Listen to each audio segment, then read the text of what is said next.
audio jungle.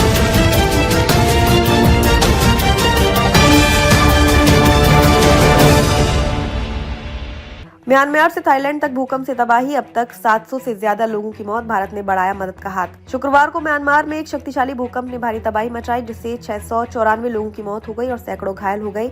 भूकंप का केंद्र मांडले के पास था और इसने म्यांमार सहित थाईलैंड के बैंकॉक में भी नुकसान पहुंचाया। बैंकॉक में एक निर्माणाधीन इमारत गिरने से 6 लोगों की मौत हो गई और कई लोग घायल हो गए। भूकंप की तीव्रता 7.7 मापी गई और इसके बाद कई आफ्टर शॉक्स आए, जिनमें से एक की तीव्रता 6.4 थी।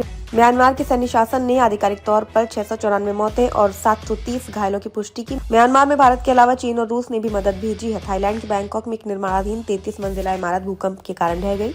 इमारत गिरने से आसपास के इलाके में भारी धूल और मलबा फैल गया। बैंकॉक में लोग भागते हुए दिखाई दिए और राहत कार्य जारी है। म्यांमार सरकार ने राहत प्रयासों के लिए रक्तदान की अपील की और विदेशी मदद स्वीकार करने की बात की। चीन और रूस ने बचाव दल भेजे, जबकि संयुक्त राष्ट्र ने आपात राहत कार्यों के लिए $5 मिलियन आवंटित किए हैं।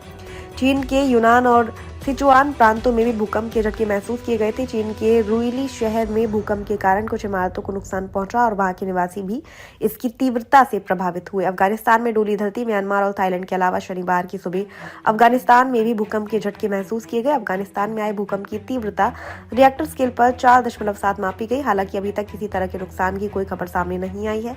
भारत ने म्यांमार की मदद के लिए 15 टन राहत सामग्री भेजी है। भारतीय वायुसेना का C-130J सुपर हरक्यूलिस विमान हिंडन एयरफोर्स स्टेशन से राहत सामग्री लेकर म्यांमार के लिए रवाना हुआ। भारत के पड़ोसी देश म्यांमार में शुक्रवार को भयानक भूकंप आया। भूकंप की तीव्रता 7.7 थी, जो कि काफी तेज था। इन झटकों से कई बिल्डिंग ढह गई और लोग दहशत में आ गए। भूकंप में कम से कम 694 से ज्यादा लोगों की मौत हो चुकी है और 1670 से ज्यादा लोग घायल हुए हैं। हालांकि मरने वालों की संख्या और अधिक होने की आशंका जताई जा रही है। जुटा प्रमुख मिंग ओंग हाइन ने एक वीडियो स्पीच में कहा, मैंने राहत प्रयासों के लिए अंतर्राष्ट्रीय समर्थन का अनुरोध किया। म्यांमार में शुक्रवार को दोपहर में 7.7 तीव्रता का भूकंप आया था। इस भूकंप का केंद्र म्यांमार के दूसरे सबसे बड़े शहर मांडले के पास था। इसी के बाद करीब 11 मिनट बाद 6.4 तीव्रता का जोरदार झटका आया। इसी के साथ अमेरिकी भूवैज्ञानिक सर्वे का अनुमान है कि मरने वालों की संख्या 1000 से अधिक हो सकती है।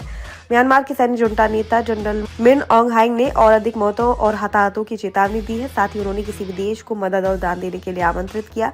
जबकि मेजर जनरल जो मिनतुंग ने बताया कि नेपिडा, मांडले और सांगा शहर में अस्पताल घायलों से भरे हुए। थाईलैंड में बैंकॉक के चाटुचक बाजार के पास एक 33 मंजिला निर्माणाधीन इमारत ढह गई। इमारत के ढहने का वीडियो भी तेजी से वायरल हो रहा है। इमारत के ढहने के बाद बचाव कर्मी मलबे की ओर दौड़े और घायल लोगों को फौरन अस्पताल ले जाया गया।